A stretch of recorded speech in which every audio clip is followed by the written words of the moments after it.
Sí, ya que empezó, sí.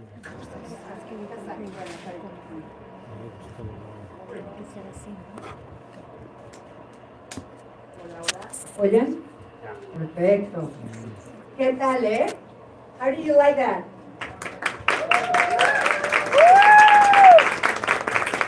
We're going to kind of like restart the presentation because now we're going live.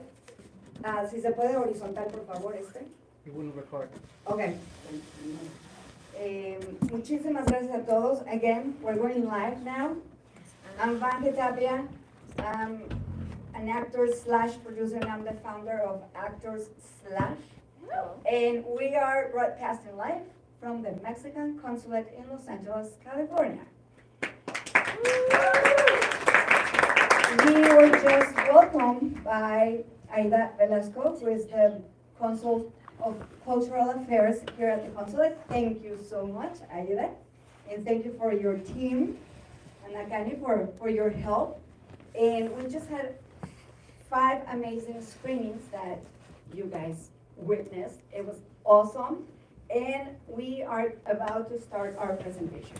So again, make sure your cell phones are silenced and please take a lot of pictures.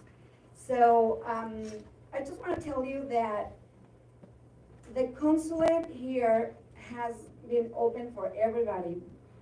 And you just have to approach them, follow them. And if you have a good screening or a good project, just really come to see Aída. And when I do this type of events where I invite my fellow actors, my fellow filmmakers, I do it here, I do it in festivals. It's to support one another. And the first thing I ask is like, okay, I'm gonna bring you here, I'm gonna invite you, I want it to be part of my panel, but I want it to be not my panel, but our event. And if you are good with that, then you can come and I will love to showcase your work. And this wasn't the exception, and my 5 panelists have been amazingly supportive, because I'm kind of like a social media police. And I told them, I'm gonna need you to share this, I'm gonna need you to post this. And they all did, and I'm very thankful and very grateful. Thank you so much, everybody. Because now the people who are here is because they found out through our invitations. So, so there you go. The other thing that I want to tell you is like, take advantage of these type of events because you have no idea how many people have connected with the person next to each other or next to them.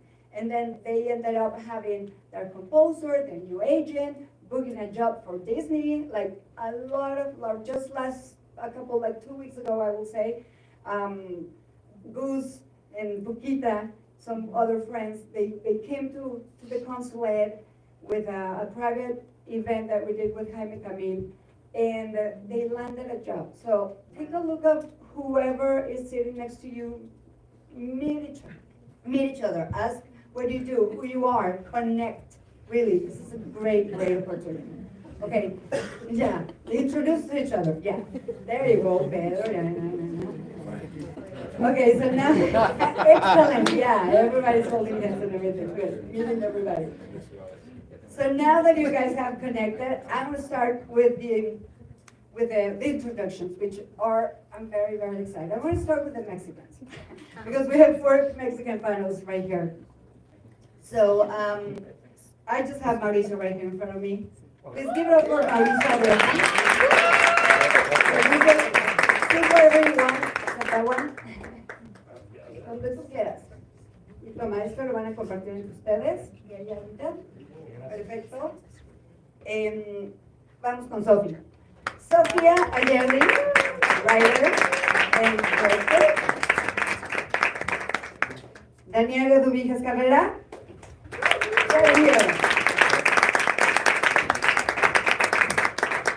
Ya está, Vale.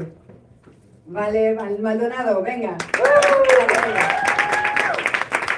And then I left Sarah at the end because she's the only one who's not Mexican, but she speaks perfect Spanish. And thank you so much for being part of this. Sarah Demeestere. From France. And again, Vange Tapia. Okay, good. Here, come and sit with us. You see, they're getting to know each other. So we're a lot of people here, so we're not gonna go very long with the Q&A. And then, so we can answer some questions from the public. I'm gonna leave it to them. But I do wanna start with what brought us here. We just saw 5 fantastic, amazing stories written, produced, directed, starred from all of you, which is very inspirational. I wanna know what led you, I wanna know how do you come up with these projects and where that has led you? Like, where did it go? And how did you get it?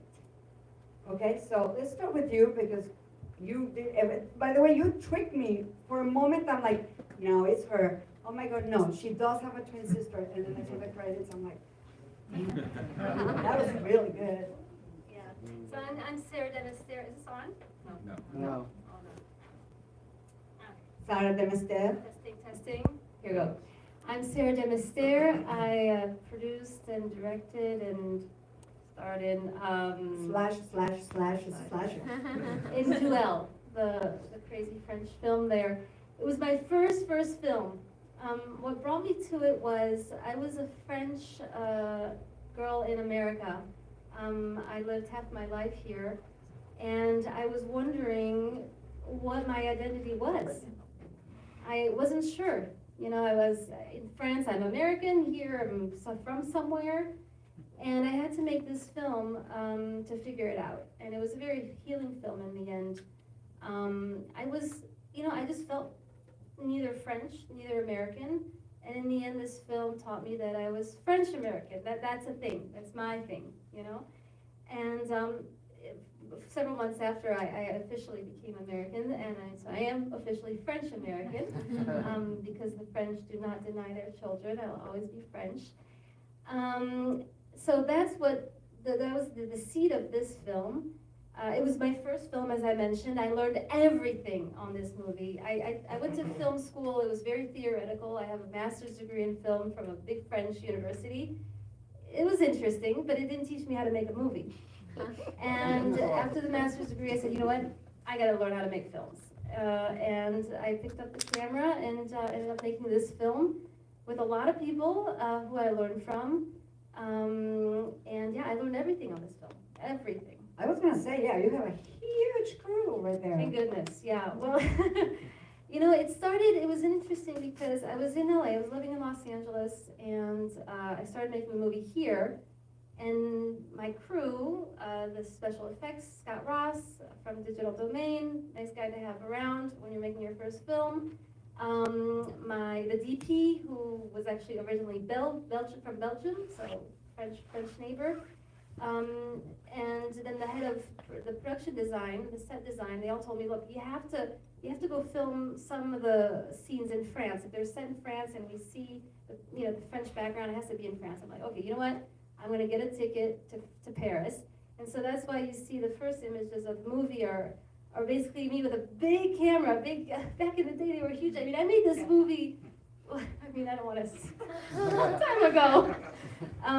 Was it, it's so long ago I can't even remember the date, 2009?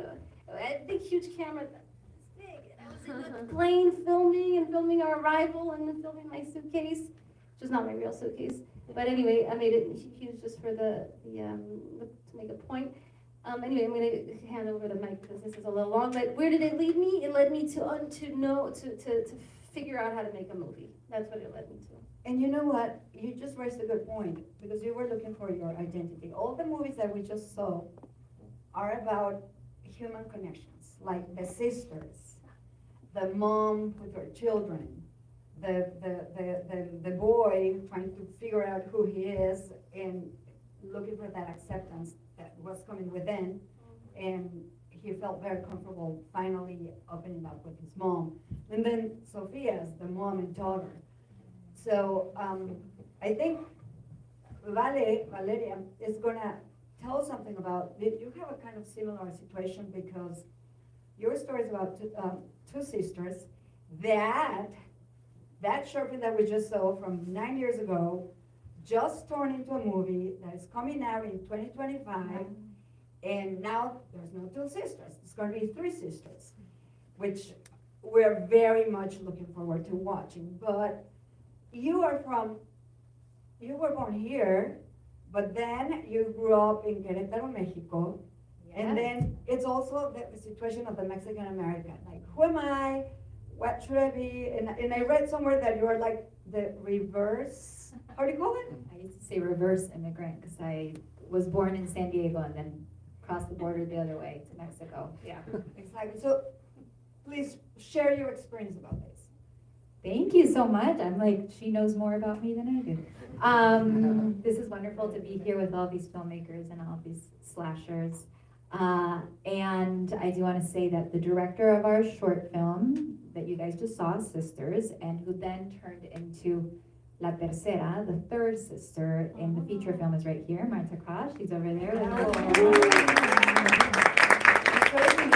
also have the actor from your film, but I think he just left, right? He had to go. From yours. Okay, well, thank you so much for the cast and crew and the actors to joining and supporting. Yeah, so, well, I'm also gonna try to make it short, which is not something I'm good at, just so you guys know. This short film we shot 9 years ago, which is crazy. As you said, I'm half American, half Mexican, that's what I say, because also my mom was white, so it just makes it a whole big mess. But I was an actress, and I came to LA, like most of us, you know, with a dream. And the dream ended up being making really, really good friends and having a really good community. That is really what the dream is. And so I met Virginia Novello, who is the other actress and the other writer of the short, and we were just friends that wanted to share things and wanted to talk about forgiveness not between our relationship, but like what was happening in our lives. And she and Marta had already done films, I had not. And Virginia said, let's write something. And because I am OCD, as you guys saw in that film, I was like, absolutely not. But I did. And I'm so happy. I'm an actor slasher now. We shot this film. We did everything. We wrote, produced, we carried the camera. We did everything. And then we had an executive producer from Mexico watch it and read it and be like, this should be a feature, again, 9 years ago. And so then the three of us set out to learn how to screenwrite and how to do a feature film. It only took us 6 years to write it and to get it produced and to get funded in Jalisco, Mexico. So we shot it 3 years ago. Wow. And then we had to learn how to do post-production and sit with the editor and music cues and licenses and subtitles. We learned how to do absolutely everything. So this has been also my school for film. And the film is not because it's mine. It's really beautiful. It's really interesting to see how it went from this to where it's at.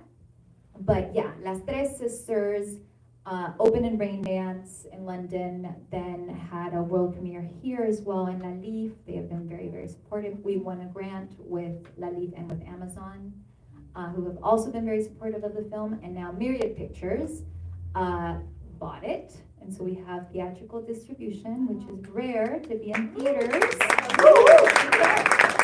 So we're gonna want all of you to tell everyone, March 7th, 2025, we will be in at least 150 screens, and hopefully you're gonna tell everyone, and that's gonna make us go to like 400 screens all over the US. We're gonna watch it. And it's very funny, it's about a pilgrimage, it changes a lot, but the essence of having a relationship with your sister that is complicated and that you need to heal and then therefore heal yourself is still very much there. And I love that you have now 3 sisters, which we have the 3rd sister right here, and you have Cristo Fernandez from who doesn't like that show? Ted Lasso, yeah. Ted Lasso. Oh, yeah. We all Yes. love that, so it was just great. And Cristo also became an executive producer on the film, which was absolutely wonderful. And he really helped during the strike. We were doing post and we got the grant. And he brought on the Ted Lasso team. So we had them do editing and a sound mix at Universal Studios in Like, we almost fainted, and we did cry. And yeah, it's been a very beautiful journey, and it just keeps on expanding. So maybe the next one will be the Five Sisters or something like that. Muchísimas gracias. Gracias a ti. And I love that you're sharing that you got a grant that's helping on all that, because that's what I want to discuss. And ultimately, this is why we're here. Finally, you to end it or to finish it. I went to the Hola Mexico Film Festival, like, when was it now? Like a month ago? Yeah. And I saw, ¿cómo se llama tu tercer hermana? Virginia. And she introduced me to the person who did it, who basically, a girl who was one of the TNTs. Lore, and she's like, thanks to her, we finally got the work in progress accepted. You won, actually, the work in progress for La Live, and that this is how the last push that you needed to finish your film. And that's, how do you get a hold of, how do you submit, or how do you tell everyone here who has a film probably, how can you submit or be seen? Instagram. No, we tried a lot of grants, a lot of film festivals, a lot of things.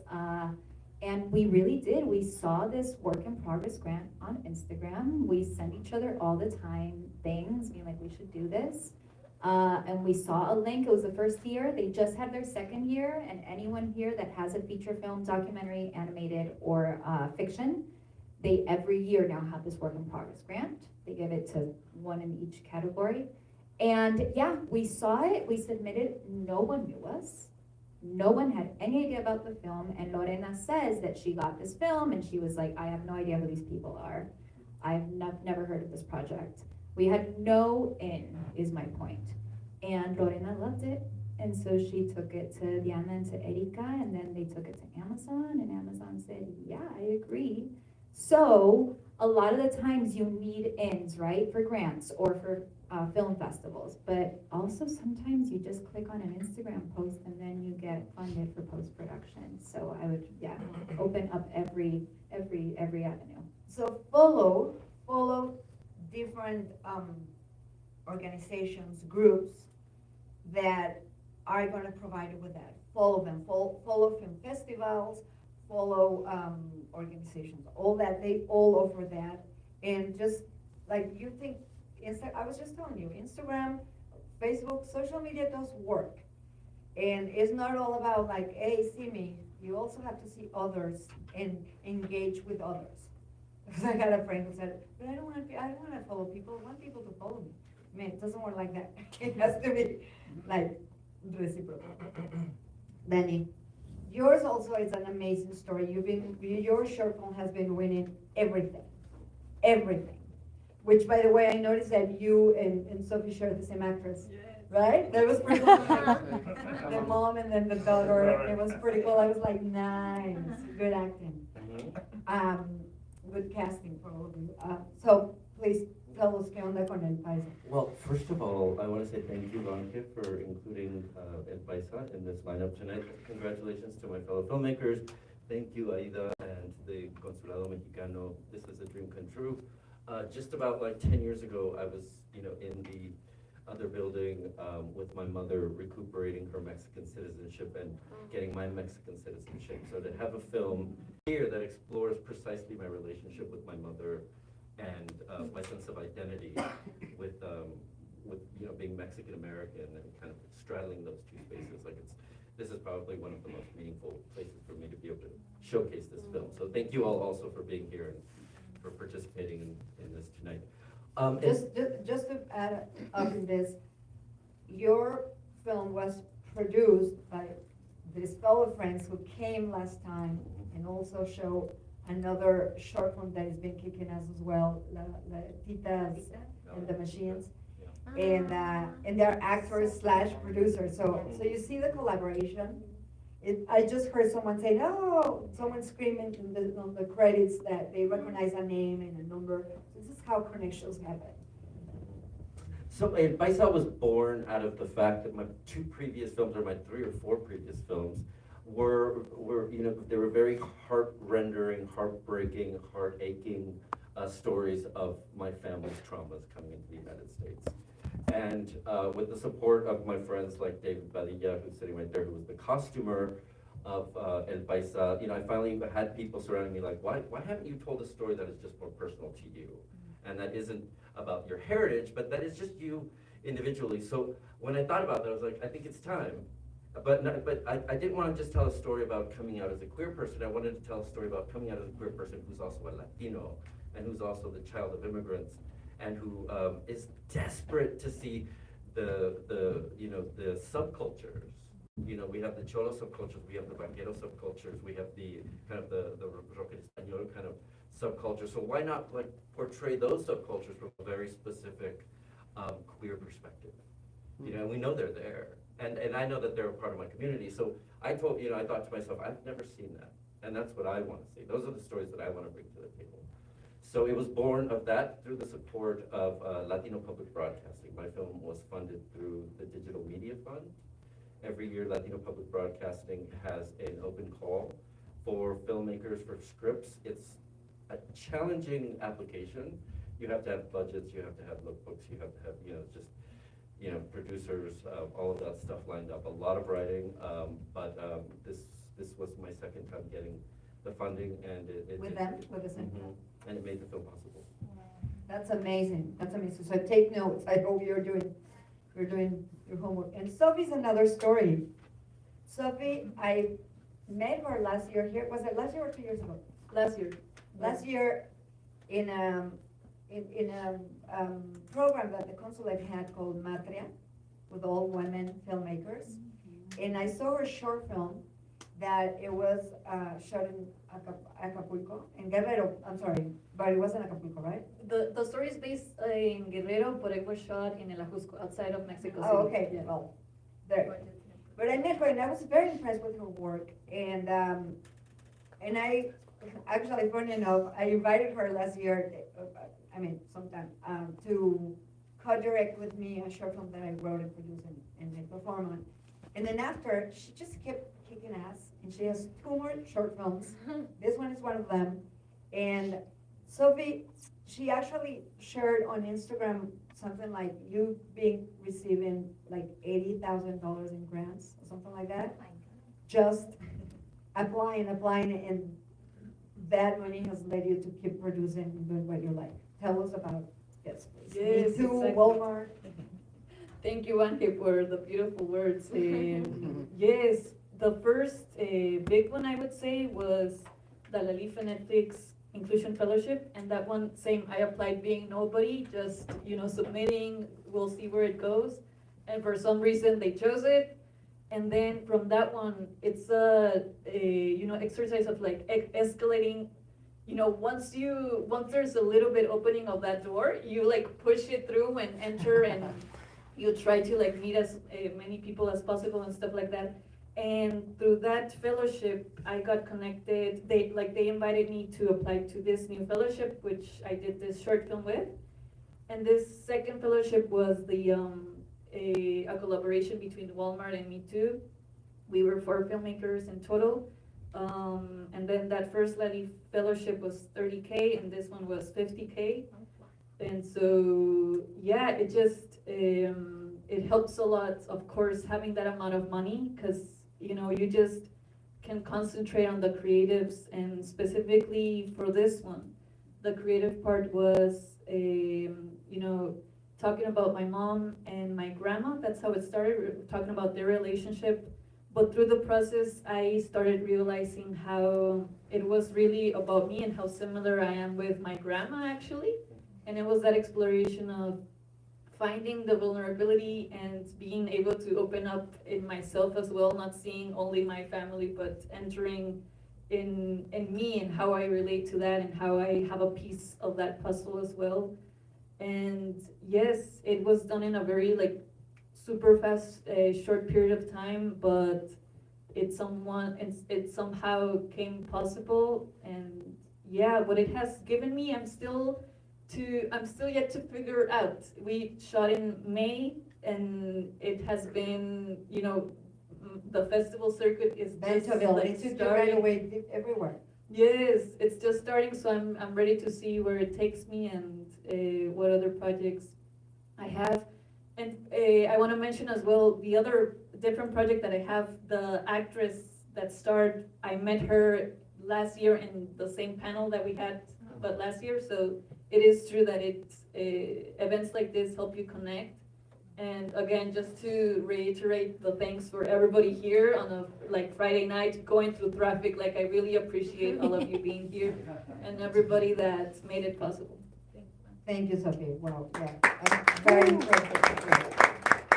And Mao, just so you know, he is also, on top of being a producer, and line producer, and everything that has to do with production, he's also the producer in many editions of the Hola Mexico Film Festival. So he's very, very familiar with the Tomorrow's Filmmakers Today, for instance, which is a program that Sophie as well was there this year. And that's another opportunity, for instance. And they are programs that are free for you. You just have to apply. It's like an entire week of teaching and learning, and introducing you to workshops and studios. Now, why don't you tell us a little bit about this project? Yes. And also the what you do in Hola Mexico? Of course, this. So, well, this project was shot actually in 2022. A friend of mine, the director, Sonia Sebastian, she couldn't come. She introduced me a writer from, I think she's from Oregon, Heather. She had she's like very into meditation. So she had this opera prima, her first, she wanted to bring it out. It's like, where do we do these? So Sonia introduced me to her. I read the script. That's my producer work with all the scripts and see how can we, based on how much money you have, how much money we can raise.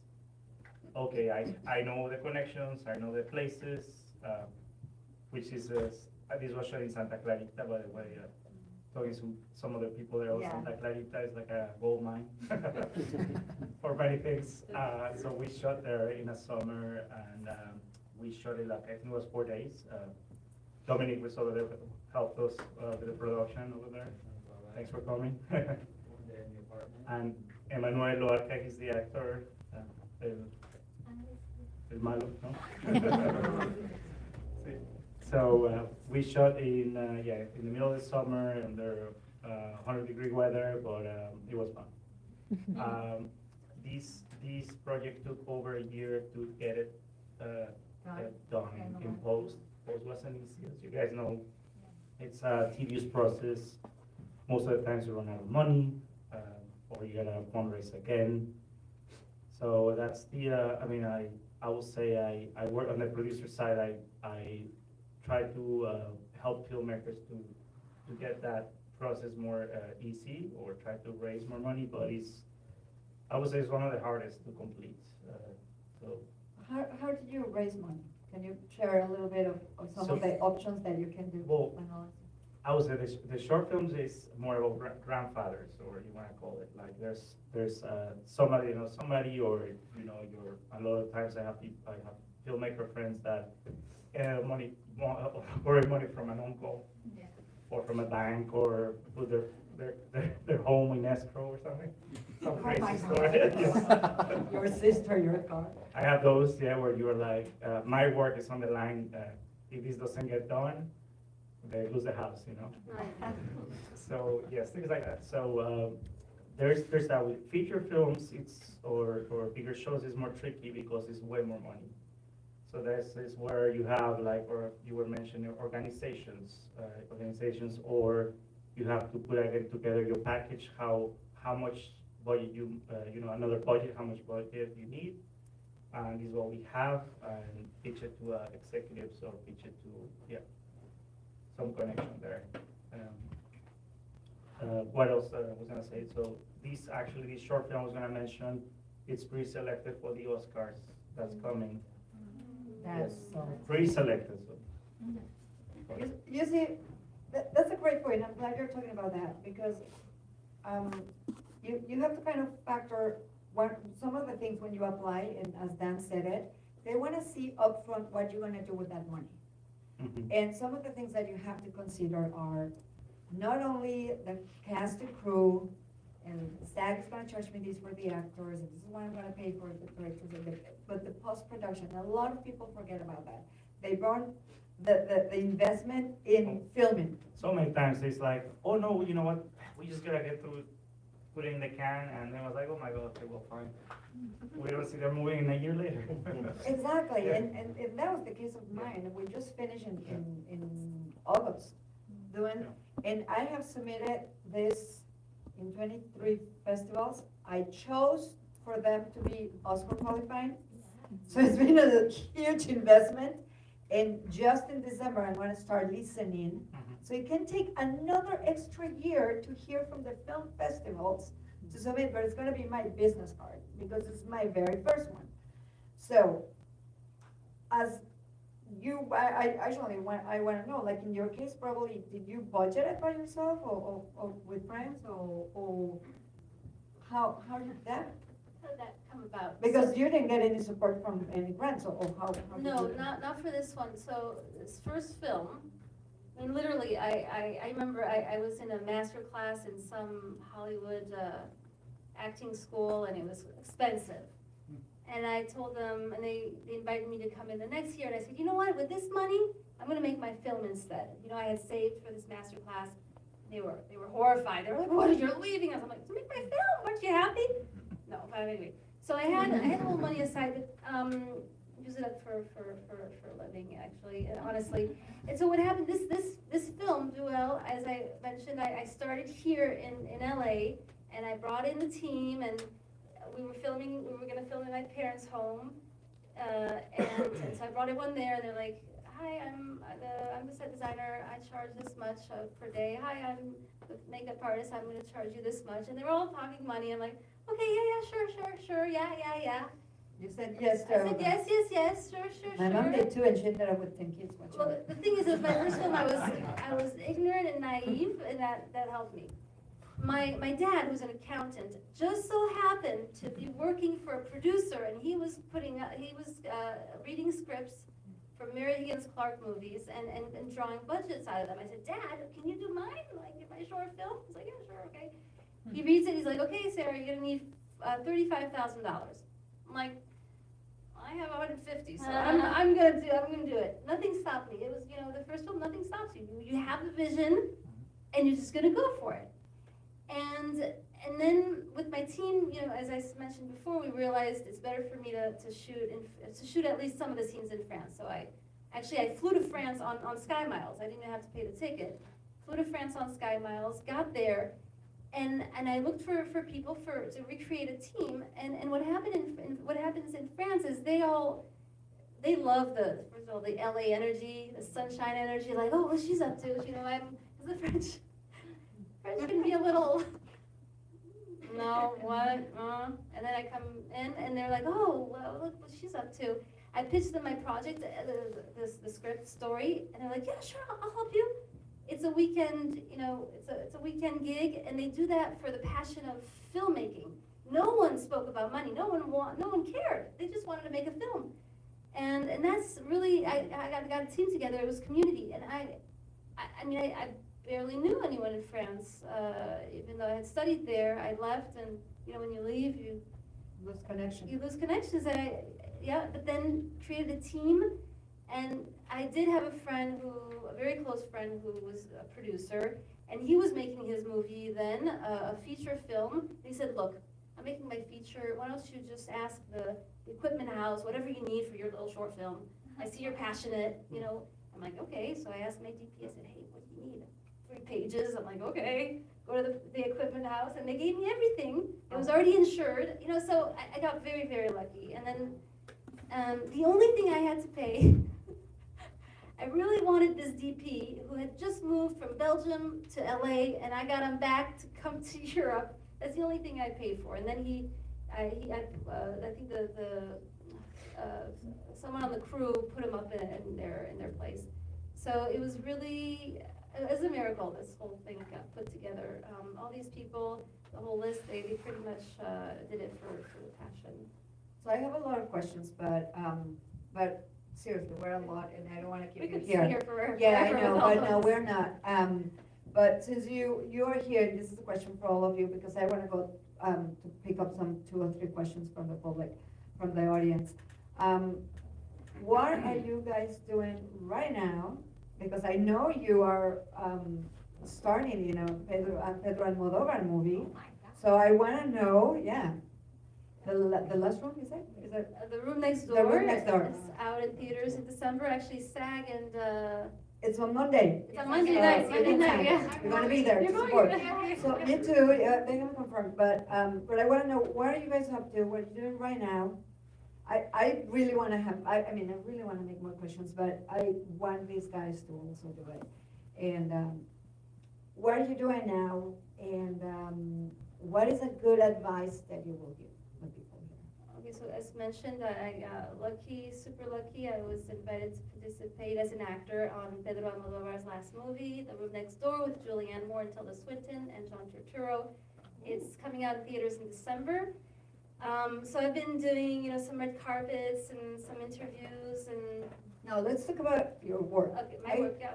You have the That is teen my work, show. I'm an actor, but No, anyway. I know, it's part of it, but like, you're also producing a child show. Yes, called the Teen- Yeah, the- I have a passion to empower kids in the area of well-being and nutrition, so I am producing a children's show right now. What's the name?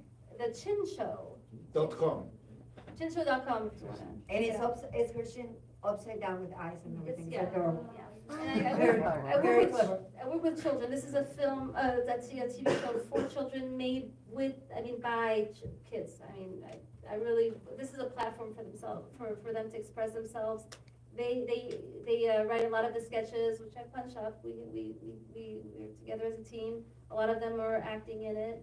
And Where can we see that? Is it online? Not yet. We're in pre-production. We're about to start filming the first episode, and so early next year. Right. Yeah. Congratulations, yeah, big applause. So amazing, congratulations, oh my God. I'm going to the screening as a fan on Monday, I didn't So you know. got a confirmation? Yeah. Damn it, I didn't have it, I wanted to go. You'll be there. You'll get a confirmation.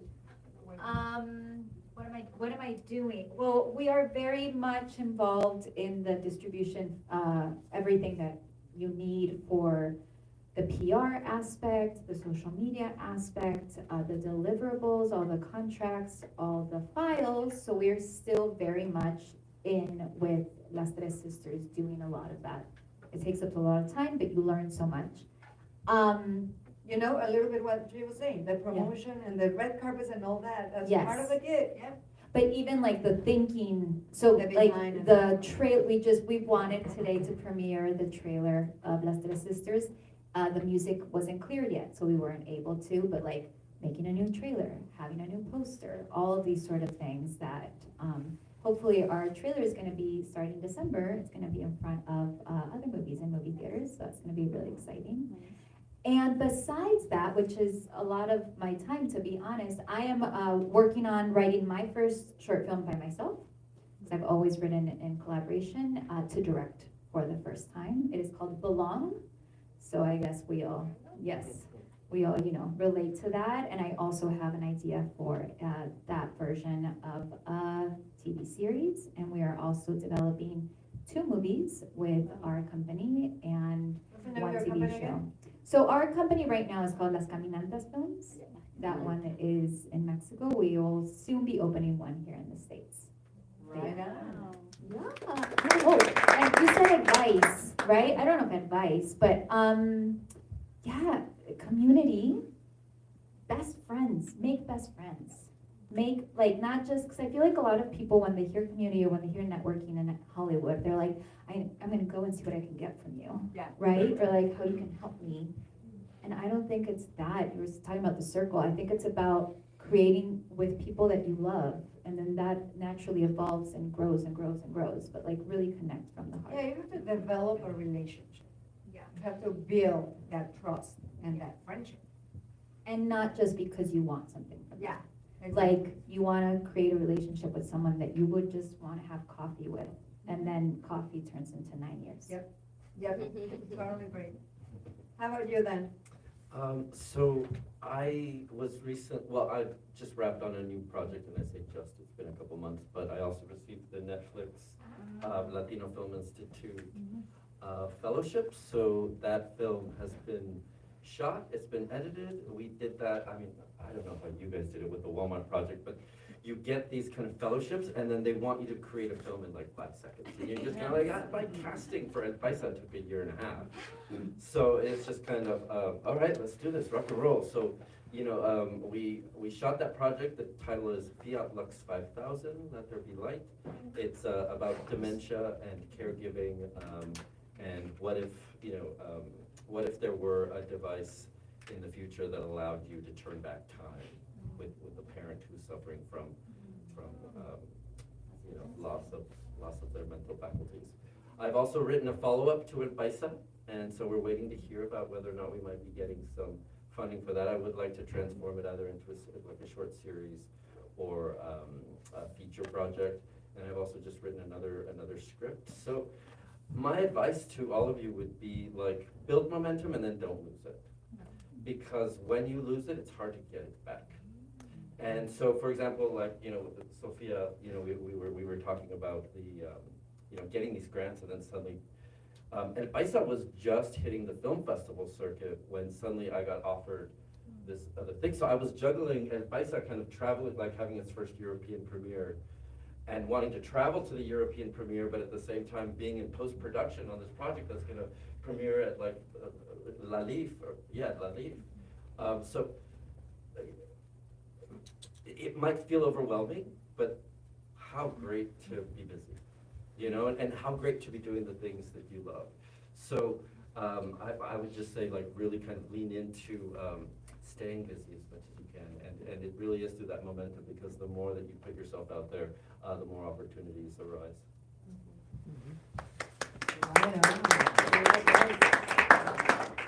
For me, what I'm doing at the moment is I have, you know, these short films that I did in a relatively short amount of time.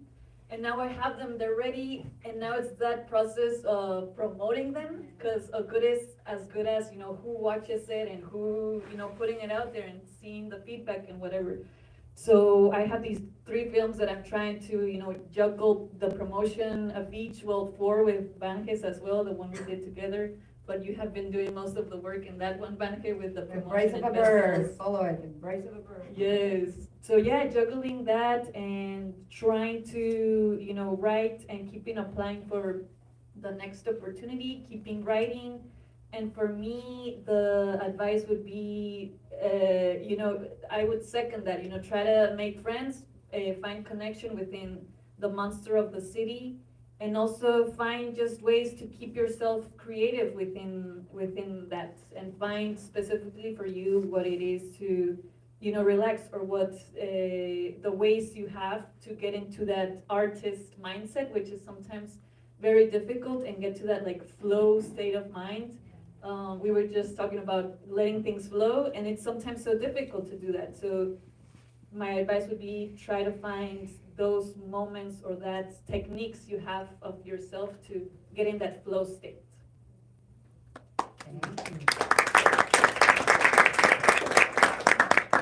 All right, well, what's next for me? There's, I will say, I have been shooting these vertical shows all this year. Companies funding, Chinese companies and companies from India. We're shooting this fantasy series. So we shot a series, I think, this year. It was pretty busy. So look into that Yes. opportunity. Yes, I'll Is it share. for your cell phones? Yes, it's vertical shows. I mean, and most of you guys know, they shoot them at the same time in 16:9 and 9:16 within the same frame. And they go out through, Blows my it's mind. a quick turnaround, like 2-3 weeks, you have a show out in Instagram, YouTube, or TikTok. And they're, I guess there's big business right now going on for, the question mark is for who? I want to know, what's the age? The age range is mostly like, I would say, there's dramas, so there's for like all ages, but there's like 12, 13 teenagers or tweens. It's kind of like what's popular. And how long are they? Some of them are like episodes of like 8-10 minutes. some, Short films. they Pretty start much as short almost. films, they call them Almost. series, but depending on the platform, they edit them like in more episodes. So if it's TikTok, they're gonna be shorter episodes. YouTube is like maybe the whole longer 12-minute episode or 20 minutes. So let's see what next year brings, but for this year, I think I'm done with those. But I also shot a feature film over the summer as a line producer. Was very, very challenging in the middle of the desert. It was like a 5-week shoot. And yeah, this is a SAG film, low budget, and Latino director, a Mexican American, John Gutierrez. So next year, hopefully, we can finish that. What's your advice? My advice, well, it's like I would say that your team is everything. I think you need to fight for your crew and your team. It's kind of like you're being a coach, and you gotta listen to them. You gotta. To me, it's very important, and I learned, I would say the hard way in a way, but to be very personable with people. You want to know what their needs, what they need. I mean, you're the guy to go for them, and also you don't know that, but they're waiting on, or they're hoping you to be your a guide sometimes, or also a friend. So that's just fight for them. Yeah, that's a great advice. Just as you were saying that your French team, they ended up doing it for love. They didn't even talk about money, and they just wanted to see the results. So that's amazing. Thank you so much. We are going to go now. We're going to pick up 2 or 3. Let's just make it brief. Questions with the public. If you guys have any questions, Mario right here is our first contestant. I see a very white, and I feel a very.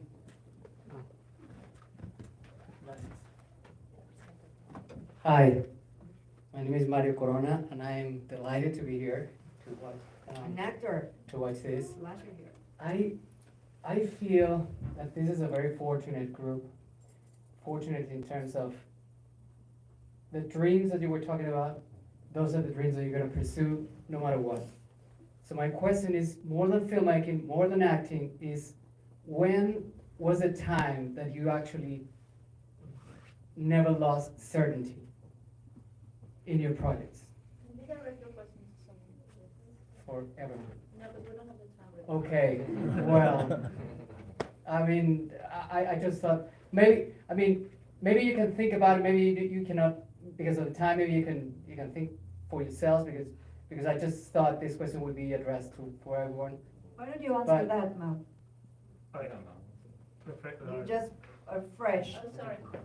We're jumping with the mic. Sorry. Why don't you- But I think Vic wants to share the mic with me. Yeah, that's And true. then I'm sorry. I want for the topic. Yeah. for music. So, okay, so but I just want to, if you rephrase the question short. Was there any time during the construction of your project that you actually thought, okay, this is something that I feel like a certainty that I'm gonna get what I want, and I never lost it? For many, I mean, working with so many directors, helping them with ideas, most of the times, or 90% of the times, from what is written in paper to what goes in the picture, I would say it just doesn't happen that way. No matter how, I mean, maybe you're Spielberg, but you have to kind of like fight with your director to make sure that vision goes as much, you wanna, keeping quality, keeping the camera, keeping your DP, keeping your talented head departments to make sure it's happening towards the director's vision. So to answer the question short, is most of the times it doesn't happen the way you want it, but there's sometimes a way to either if it's in post or while you're shooting, make it in its own beauty way, if that makes sense.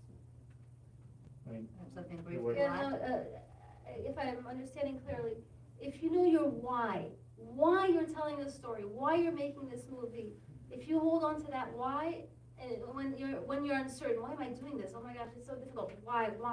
What? The why is what keeps you going, because that's where your passion started with this why I'm making the film, this desire to make this film, this desire to tell this story. That's what keeps you going. beyond everything. Anybody else? That's fine. They can speak up, that's fine. We will hear them. noches, soy Hola. Germán, actor y pertenezco a la nueva CCCMLA Diálogos Culturales. Sinceramente, los proyectos que miré el día de hoy se me hacen un poco fresas, con la excepción de PAISA, que pues, por ser miembro de la comunidad LGBT, recreó exactamente lo que se vive en Los Ángeles, no tanto la pelea esta que del rockero con los cholos, pero sí recreaste todo el concepto de lo que es un bar. Estamos discutiendo aquí con mi compañero, que nos llevaste a Tempo, que es un club de vaqueros aquí en Los Ángeles, y me gustaría ver este tipo de proyectos, como dices tú, en alguna serie o que lo impulsaran más. No sé si es algo que tú viviste o algo que solo quieres cortar, pero me sentí muy identificado y muy real. Okay, so it wasn't a question, it was a great compliment. Thank you, mil gracias, hermano. Hicimos la película específicamente para ti y para nuestra comunidad y para que la gente sienta justo eso, ¿no? Que se sientan identificadas y que se vean reflejados, ¿no? En la pantalla de esta forma. Para mí fue inspirado el Tempo. La primera vez que entré a esos espacios, tanto en Tempo como en un antro en Ciudad de México que se llamaba Butterflies, que también tenía una vibra así media vaquerona. Y ¿Dónde está Tempo? Tempo right here around the corner, Hollywood Boulevard, Okay. Santa Monica Boulevard. Let's go. and- After party. That's the after party. That's where the after party happened, yeah. Does anybody have another question? Okay, the lady right there. Yeah, you. Hola, soy Enikia. My question is sort of whoever wants to answer it for time, but these are all very like character-driven stories, and I wondered how you went about casting them. I know we had some overlap with like, especially with these actors that need to be often bilingual. Casting. Casting for me, how was it? It was, we had a casting director actually. Alan Luna Alan was the Luna. casting director. And yeah, it was really helpful. Me Too lent us their spaces to do in-person callbacks, which was very helpful. And yeah, Yeah, that is actually very good, because I remember a lot of friends were like, oh, I know Sofía, and she was in a project, do you think I can audition for her or something like that? And the little girl that you got in the project, man, she was a great casting. La hermana. Yeah, so, I mean, with casting, we do a mixture of things. If we can afford a casting director, if not, we'll set up a breakdown or a LA casting post, and then we go through the many reels, they're self-tapes. Nowadays, back in the day, we would do the casting rooms, and, in person, it was, I think, a more human experience, Sarah and Vale, you didn't have that problem, but maybe Dan, you can share, how do you find, you said it took you a year and a half to find. So for me, it was very important that I embody these characters with as much authenticity as possible. The Paisa was not going to be some blonde-haired, blue-eyed Televisa actor. The little rocker kid, like even though he was more kind of Americanized, I still wanted to make sure that he had a believable resemblance to the mother. So then making sure that, they both have, that energy. Just if I'm making this film precisely for my community, I have to honor the authenticity of it. So I had to turn to really unconventional ways of casting. I think, Daniel and I were chatting earlier about it is so hard sometimes to find authentic Latino characters. And I needed a Paisa who not only had rich brown skin, who was going to represent that Mexican immigrant with like that posture and that presence, but he also needed to be fluent in Spanish, and not just any Spanish, a type of norteño Spanish, So it was about finding those details that ultimately play into the film, and I think hopefully give the film that added something that makes it not just successful critically, but successful amongst the community that I made before.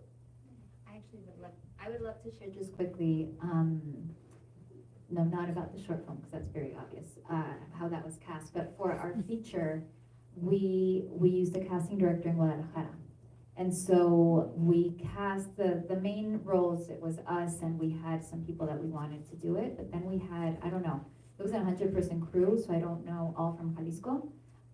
And Because the all of- movie takes place in. The movie takes in place Jalisco? in the States and then in Jalisco. And all of the people that were gonna be in Jalisco, which is like minute 15 or something on, they're all from Jalisco. And that was really cool. And we even had some that were not actors, that we would, you know, in the moment, in the scene, be like, do you wanna be a part of this, to make it as authentic as possible? So we had the community be a part of it, which is really cool. That's excellent. Guys, I would love to keep doing questions, but we are very, very close to keeping the consulate open very long. And I want you guys to come and talk to them briefly before we leave. Thank you so much to all of you for taking the time for coming on Friday night right here. Thank you for coming. If you want to follow them, you know they're tagged in Actors Slash and at the CCCM. Their social media, do follow them, and please, if you took some pictures, follow us. Thank you again, Aída, for your time, and let's have a picture after. Few words. No, thank you everybody for coming, and thank you Vange for, you know, ser la mediadora and hosting it and curating today's event. And it was, I think, congratulations for all your shorts. I think each one of them tell very touching stories, you know, about relationships, about identity, about migration. And you're all welcome here at the Consulate of Mexico whenever you want to screen your shorts or your feature films. I have seen Three Sisters. Congratulations. You did? I saw it at Latin. Yes. So well done. Congratulations. And I invite you all to go and watch it. So yes, let's have a picture, and thank you for coming. See you next time. One more thing. Next week, on the November 21st, we're screening Aquarius, which is a Brazilian film. We're organizing this together with the Consulate of Brazil. Aquarius it's an old film. It's with Sofía Braga, and it's about gentrification, which gentrification is taking place in many cities. So you're most welcome, November 21st here. Is it Sofía or Sonia? Perdón, Sonia Braga, Sonia Braga. la mamá de Alice Braga, ¿no? Gracias. Con las tías.